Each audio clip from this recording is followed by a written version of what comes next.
मध्ये भारतीय समाज म्हणून जो आहे हा जितका शक्तिरूप मानतो तितके बाकीचे मानित नाही. मी असं म्हणेन, भारत आपला शक्तिवाद मानणाराच देश आहे. उपनिषदापासून चालत आलेला आहे. नुसता देव नाही, प्रत्येक देवाला शक्ती आहे. अहो त्याचे शंकराला पार्वती आहे, रामाला सीता आहे, कृष्णाला राधा आहे. किती म्हणून सांगावं.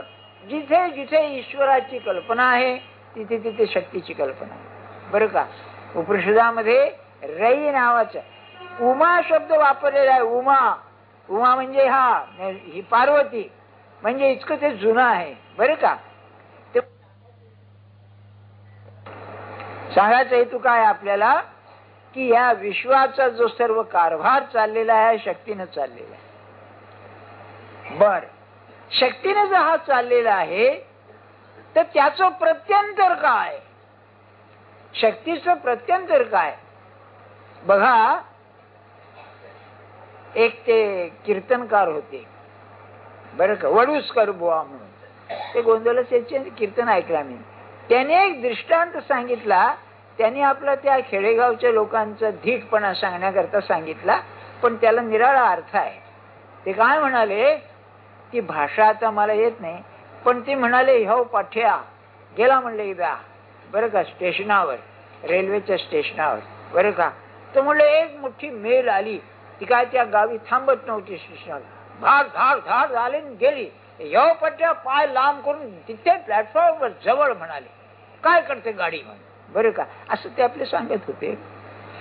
काय याचा अर्थ, याचा अर्थ त्या इंजिन मध्ये जी शक्ती आहे त्या शक्तीला नियम आहे.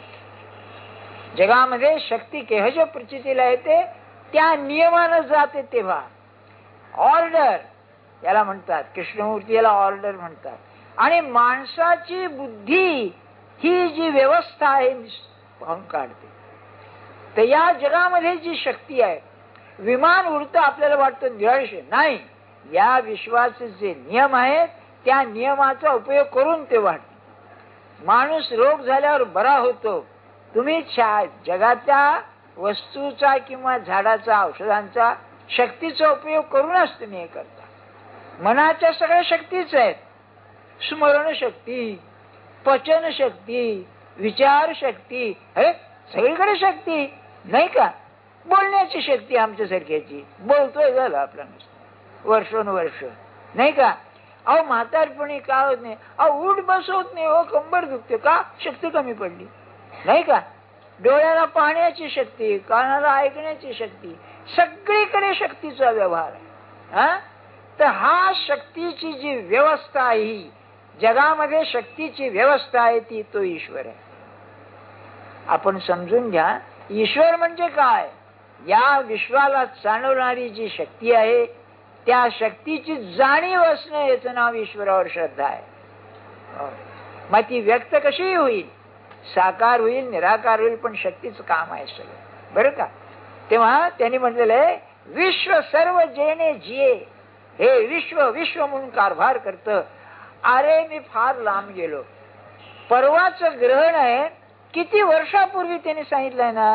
या वर्षीचं पंचांग जे छापलं त्याच्यामध्ये केव्हा लागणार, केव्हा सुटणार, किती ठिकाणी दिसणार, किती ठिकाणी कसं दिसणार, सगळं वर्णन आहे ना. आणि त्याप्रमाणे झालं की नाही, हा नियम, ही शक्तीचं काम आहे.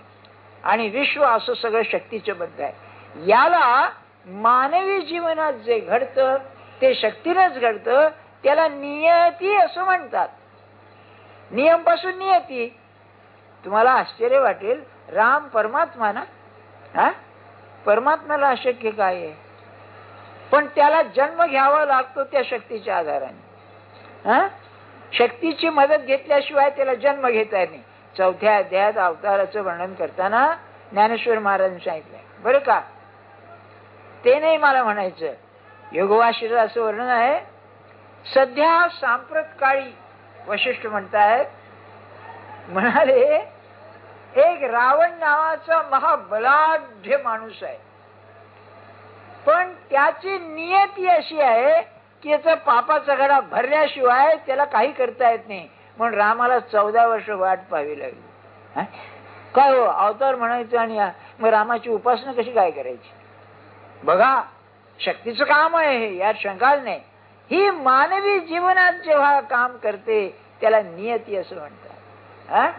नियती म्हणजे असं, तुम्ही जन्माला कुठे यायचं, केव्हा यायचं ते तुम्हाला माहिती आहे नाही का? डॉक्टर सांगतो थांबा सिझेरियन करू, अमकं करू, तमकं करू.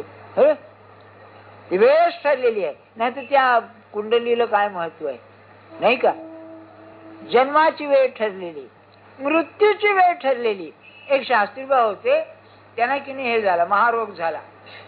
महारोग झाला तेव्हा त्यांनी गुरुला म्हणाले मी आत्महत्या करतो, देह टाकून देतो.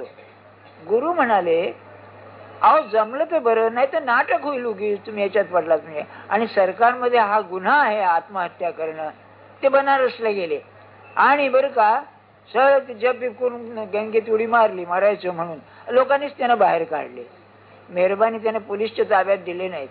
काय याचं कारण? पुढे 5-6 वर्ष होते, मरणाची वेळ ठरलेली आहे. आणि वेळ जर आली तर का उड्या मारायला नको, घरात जिना घसरून पडून मरून जातो. होय नाही का? तुम्ही पाहता ना, म्हणाल की कारण लागेल. ही नियती.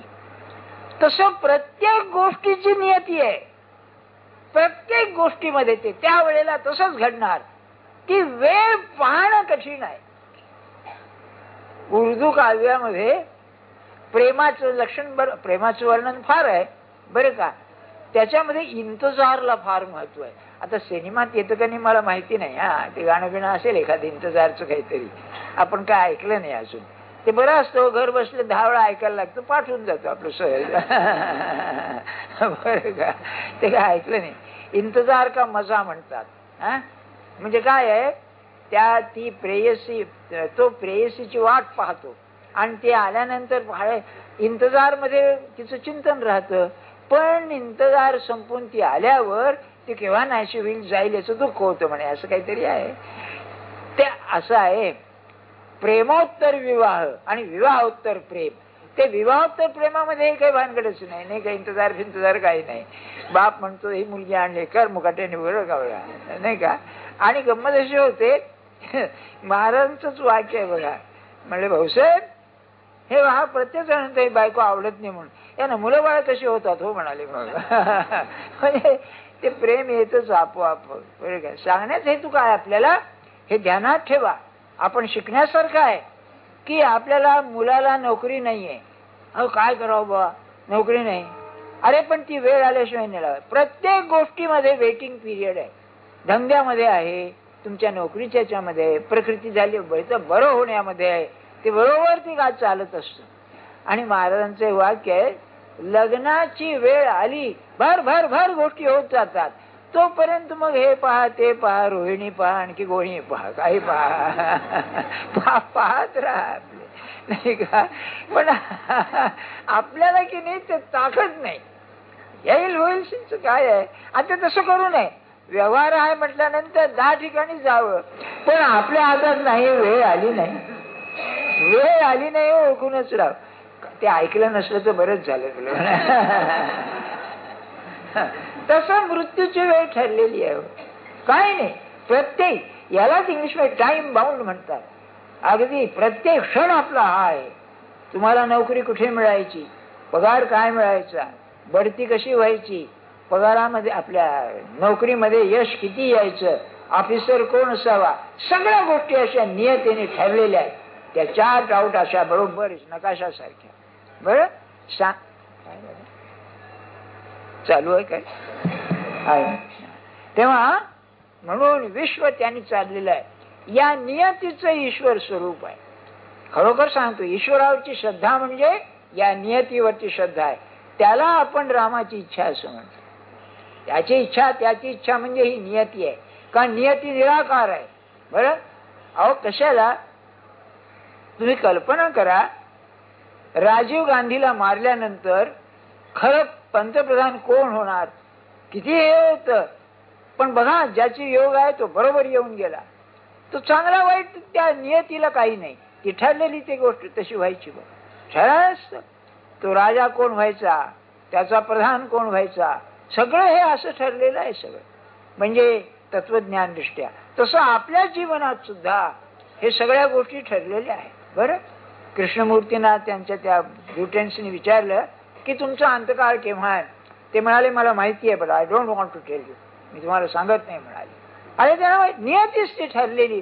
बरं, आता इतकं शरीर सांभाळलेलं, त्याचं फार कौतुक आहे त्या माणसाचं. त्यांच्या जवळ 9 वर्ष राहिलेला एक मनुष्य मला भेटला.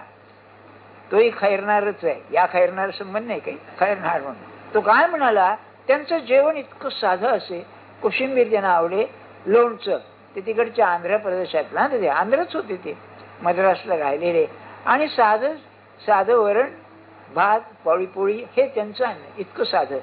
अशा माणसाला पॅनक्रियाचा हा व्हायचा, कॅन्सर व्हायचा, किती वाईट आहे मला. आणि ते म्हणायचे अतिशय त्रास व्हायचा त्याचा, नाही का. आता ही नियती काय मला सांगा, काय विचार करण्याची गोष्ट. या माणसाला कधी यांनी पाप केलं, त्या ते म्हणाले ना, या देहाला मी अतिशय सांभाळलेलं आहे, त्या संस्कृतीमध्ये कधी दारू नाही, सिगरेट नाही, काही नाही, काय असेल मला सांगा. अशा याच्यात हे होतं, म्हणजे ही नियतीच आहे. साधू झाला मग काय झालं, हे नियतीच, त्या देहाचं हे असंच व्हायचं. म्हणून हे ईश्वराची सत्ता म्हणजे नियती. हे की नाही आपण शिकावं वगैरे काय नाही, ते ह्या ज्ञानेश्वरीचा काय उपयोग आहे की नाही. माझ्या जीवनात घडणाऱ्या गोष्टी त्या ठरलेल्या आहेत अशा. आपण प्रयत्नाला नाही कमी करू, व्यवहारानं जो प्रयत्न आहे तो सगळा करावा, पण आतमध्ये जाणीव ही नियती आहे. कोणाची गाठ पडणार, कोण काय होणार, आपल्या पोटी मुलं बाळ काय होणार, त्यांचं काय असणार, सगळ्या गोष्टी ठरलेल्या अशा आहेत. बघा आता बघा, त्या कृष्णमूर्तींचं 9 मुलं झाली त्या बाईला, आणि ती लहानपणीच मेली. पण एक मुलगा कायमचा जगप्रसिद्ध झाला ना, काय असेल हा विचार करा, मला सांगा तुम्ही. काय नियती होती, विचार करण्याची गोष्ट नाही का. असंच आहे, त्या मोठ्या लोकांना ते लागू आहे म्हणून उदाहरण म्हणून द्यायची, पण तुमच्या आमच्या बाबतीत सुद्धा कायदा तो कायदाच आहे, नियम तो नियमच आहे, ते तसंच व्हायचं यात शंका नाही.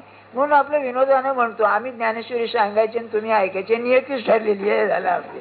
पण नियती म्हणून सोडून देऊ नका ज्ञानेश्वर महाराजांना, बरं का.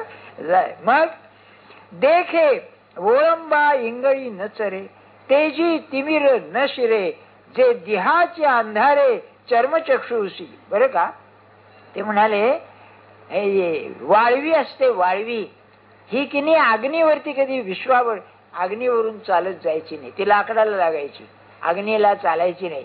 तेजी तिमिर न शिरे, सूर्याचं तेज आहे त्यात अंधार जाणार नाही, तसं ह्या जगाचा जो दोष आहे तो परमात्माला लागत नाही, हा सांगण्याचा हेतू आहे. जे देहाचे अंधारे चर्मचक्षुषी, काय आहे, परमात्मा प्रकाशमय असून सुद्धा चर्मचक्षुला दिसत नाही, त्याला दिव्य दृष्टी लागते. अगदी सगळीकडे दृष्टी ही असतेच, माणसाच्या नजरेमध्ये फार असतं, लक्षात ठेवा आपण. म्हणजे व्यवहारात सुद्धा आपल्या पाहण्यावरून माणूस ओळखता येतो, इतकं ते असतं. तर म्हणाले ते स्वरूप असं आहे, त्याला निराळी दृष्टी लागते पाहायला. तत्वदृष्टी म्हणून आहे, एक चर्मदृष्टी, दुसरी सूक्ष्म दृष्टी. हे डॉक्टर वगैरे लोक असतात ना, यांना सूक्ष्म दृष्टी असते, त्या माणसाला काय झालंय पाहून, लक्षण पाहून सांगतात. पण तिसरी जी आहे तत्वदृष्टी, आत्मदृष्टी, ती असल्याशिवाय परमात्म स्वरूप कळणार नाही, कारण आकार नाही, विकार नाही त्याला, अशी आहे. सुसडा सूर्यकणांच्या राशी, जो नित्य उदो ज्ञानी आसी, अस्तमानाचे जयासी आडनाव नाही. हा ज्ञानी पुरुष जो असतो, हा कवी म्हणजे ज्ञानी, हा सूर्यासारखा आहे. सूर्याच्या ठिकाणी जसं म्हणाले तेजाच्या राशीच्या राशी, कणांच्या राशी उधळाव्या, त्याला अंधाराचा अनुभव नाही, तसा याला अंधाराचं ज्ञान नाही, आपल्या स्पर्श नाही, अज्ञानाचा स्पर्श नाही, जे पाहावं ते त्याला ज्ञानच. म्हणूनच उपनिषद म्हणाले, जे जाणलं असताना सर्व जाणलं जातं, हा त्याचा अर्थ आहे. मग हा विषय झाला. आता गीता मरण कसं असावं हे सांगते, बरं का. 1-2 मिनिटं आपल्याला विषय सांगतो. असं आहे बघा, आपण कालाच्या मर्यादेत जगतो, बरं का. जन्म आणि मरण याचा जर अर्थ पाहिला तर काही करायला नको. काल जसजसा उकलत जाईल तस तसं जीवन चालत जातं. याला रमणाने एक फार अप्रतिम उदाहरण दिलेलं आहे. इतकं चांगलं उदाहरण माझ्या पाहण्यात नाही. एक माणूस सिनेमा पाहायला गेला. सिनेमा पाहायला गेल्यानंतर ते सगळं पाहून वाटतं वा काय आहे बा, काय घडतंय. त्यांनी जरा ते संपल्यावर चौकशी केली तर त्या प्रोजेक्टरने काय सांगितलं, जो ते हे करतो ना, अहो हे चक्र आहे म्हणाला, या चक्राची फिल्म गुंडाळलेली आहे, ती जसजशी उकलत जाईल तस तसं हे सगळं दिसतं तुम्हाला, बरं का. तसं पडदा हा काल आहे, पांढरा पडदा ज्याच्यावर दिसतो हा काल आहे. त्यावेळेला जीवनाची फिल्म आपोआप उकलत जाते माणसाची. पुढे सगळं ठरलेलं आहे. याला वाटतं हा काय झालं काय नाही. त्यात एक गंमत आहे आणखी, हे 3 डायमेन्शनचं असतं ना, आपल्या अनुभवाचं म्हणून सांगतो बरं का.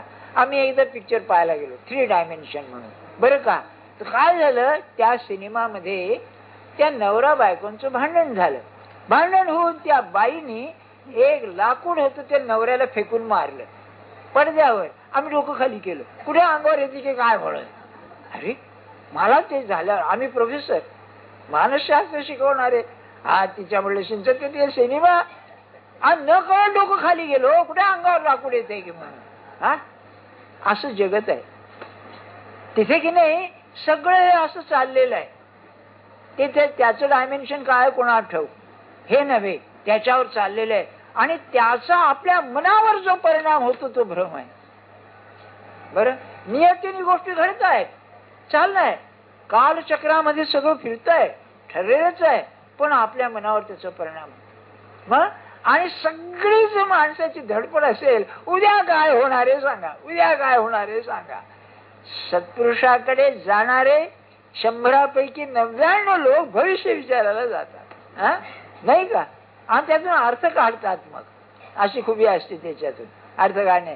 बघा कसं आहे, हा कालाचा स्वामित्व आहे माणसाच्यावर. हे कालाचं स्वामित्व परमार्थानं ताब्यात आणण्याचं नाव साधन आहे. काय व्हायचं असेल ते होऊ दे ना, होऊन होऊन काय होणार आहे. आणि त्यासाठी जे कालाच्या पलीकडे आहे त्याला घट्ट धरायचं आहे. आणि ते आता ज्ञानेश्वर महाराज सांगतायत बरं पुढच्या याच्यामध्ये, की मृत्यूचा प्रकार म्हणजे काय. मृत्यूचा मला भय नाहीच, तो येणारच आहे, येईना केव्हा यायचा तो. बरं, आणि समर्थाने मनात श्लोकात फार छान शब्द घातलेला आहे, मरे एक त्याचा दुजा शोक. कारण तो शोक करायला राहत नाही हो, तो मेलेलाच असतो. मरे एक त्याचा दुजा शोक व्हाय, अकस्मात तोही पुढे जात आहे. ज्याचा तू शोक करतोस मेला म्हणून, अरे त्या मार्गात तूच आहेस ना, नाही का. तुझा मार्ग तोच आहे, चाललायस त्याच्या पाठीमागे. मग इतकं मृत्यूचं हे आहे. म्हणून एका युरोपियन तत्वज्ञानाने म्हणलेलं आहे की the greatest fact of life is the fact of death. असा मनुष्य नाही जगामध्ये की जो हे मला पसंत नाही, हे मी मानित नाही म्हणणारा. मृत्यू आहे म्हणजे जग जिथे जिवंतपण आहे तिथे मृत्यू आहेच. जीवनात दुसरी खरी गोष्ट नाही आहे दुसरी काय. तेव्हा त्या मृत्यूचं स्वरूप काय असावं हे ज्ञानेश्वर महाराज सांगतात. त्याचे 3 पक्ष आहेत. बरं, पहिला पक्ष असा की काळ म्हणला आरंभ आहे तिथे अंत आहे. सोपी गोष्ट आहे. मी जन्माला आलोय ना म्हणजे आरंभ झाला, त्याला अंत आहेच.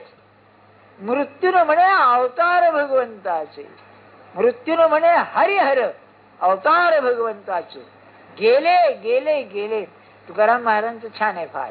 अनंतची झाले जन्मोन या गेले, होऊन या गेले रावरंक.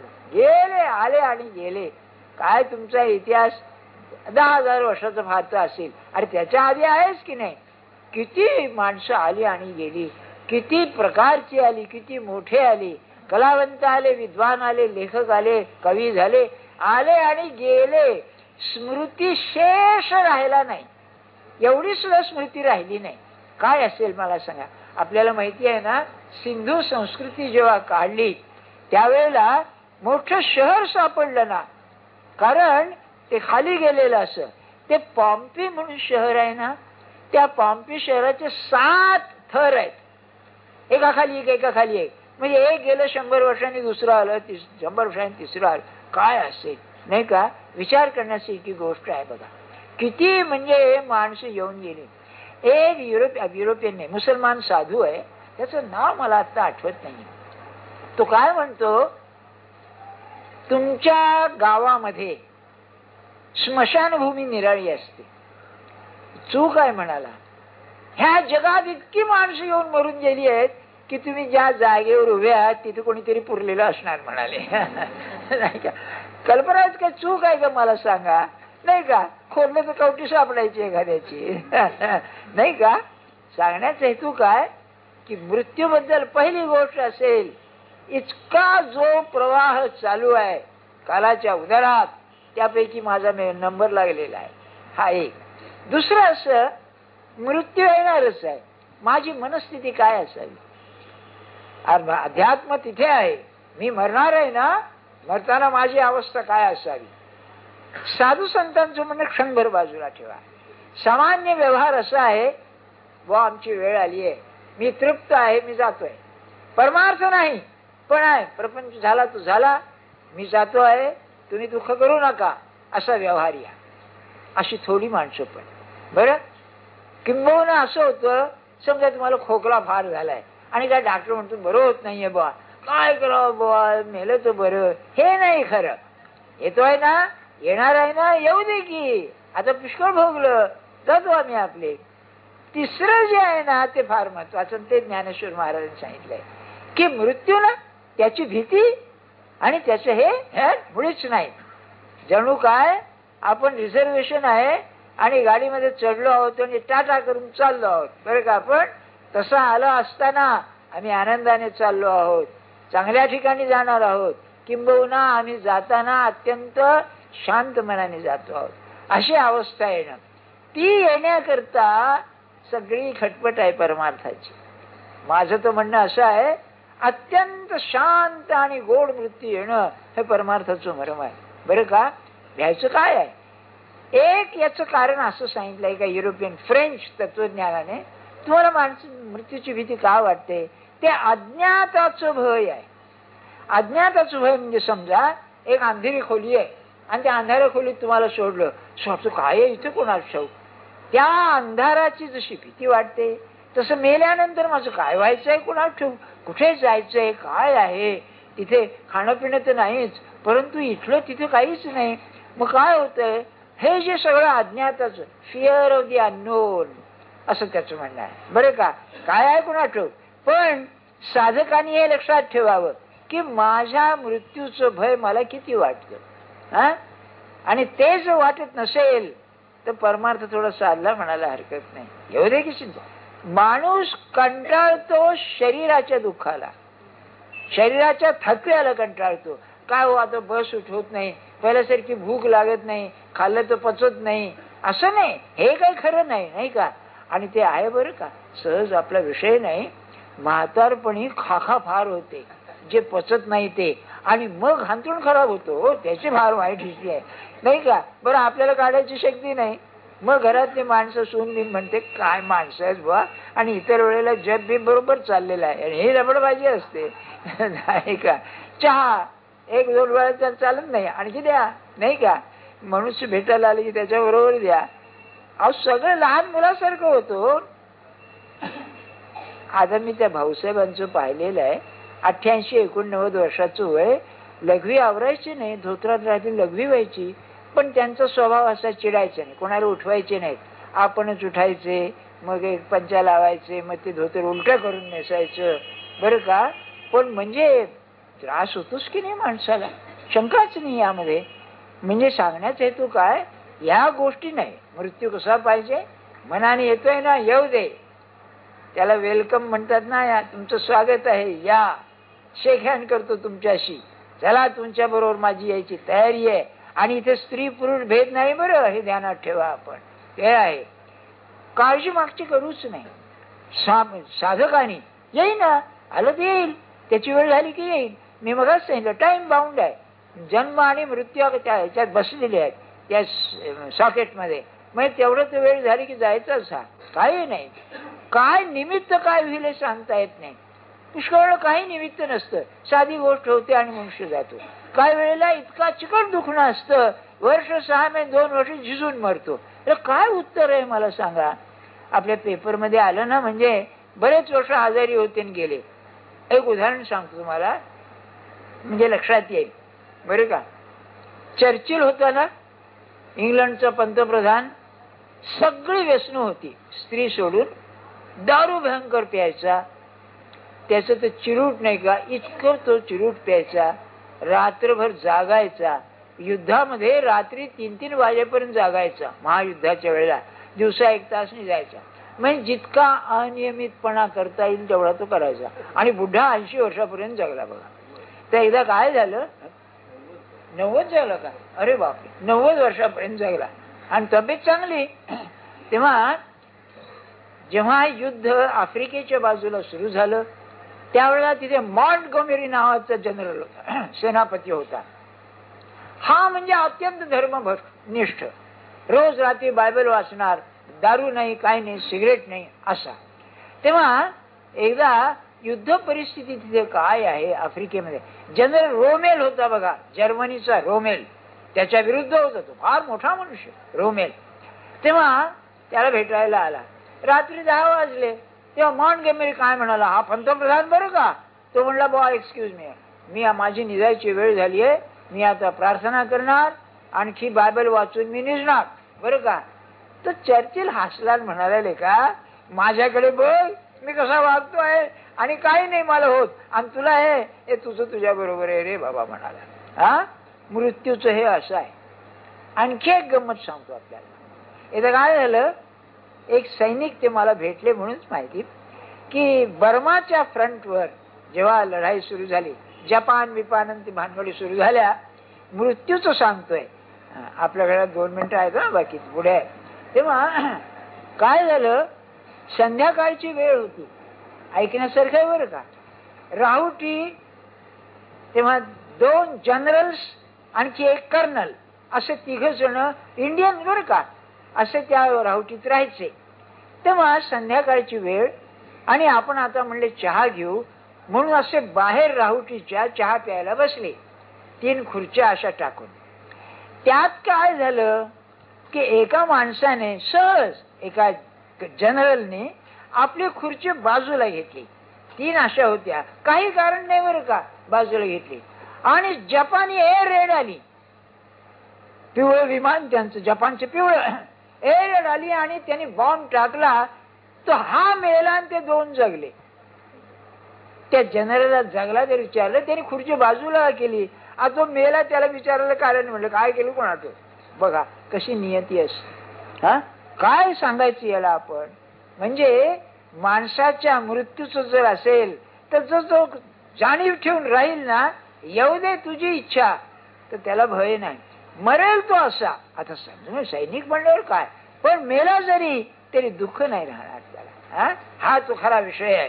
आणि तो ज्ञानेश्वर, त्यांना काय, त्यांना की नाही हे बाकीचं नकोच आहे, भगवंताशी तादात्म्य होऊन जाण्यात त्यांची खरी आहे. त्याचं वर्णन आता करतायत पुढे. आणि त्यात पुन्हा सांगतो आपल्याला, मृत्यू अत्यंत शांत यावा हे त्यांची फार इच्छा आहे. ती ओवी अशी आहे पुढे, काय त्यांचं सांगणं आहे, दगडावर लिहिल्यासारखी आहे. झाकली ये घटीचा दिवा, झाकली ये घटीचा दिवा, काही नेनो जाहला केव्हा. एक मेणबत्ती लावली आहे आणि त्याच्यावर भांडे झाकण टाकलं, मडक, घट म्हणजे मडक झालं, त्याचा आतला दिवा केव्हा दिसतो कळत नाही. तैसा जो पांडवा देह ठेवी. परमार्थी मनुष्य असा पाहिजे. एक सांगून चालणार, आम्ही जातो बरं का, चाललो आम्ही. आणि साधन करणाऱ्या माणसाला कळेल की आता आपले फार दिवस नाहीत, देह सुटतोय आपला, बरोबर जाणीव येईल. किंवा आलाच तर आम्ही चाललो बरं का, शांतपणे जाणार. केव्हा जाईल याचे नियम नाही, तयारी ठेवणं हे 8व्या अध्यायाचं मर्म आहे. ते आता पुढे आहे. सगळ्या जीवनाचं तिथे सारांश आहे. तुम्ही जीवनात काय सुख दुःख काय जे भोगलं असेल तसं त्याचं पर्यवसान जर व्हायचं असेल तर झाकली ये दृष्टीचं शांत मृत्यू होणं, याच्यात खरं कमावणं आहे. ते पुढच्या रविवारी मी सांगेन. जानकी जीवन स्मरण जय जय राम, रघुपती राघव राजा राम, पतित पावन सीताराम.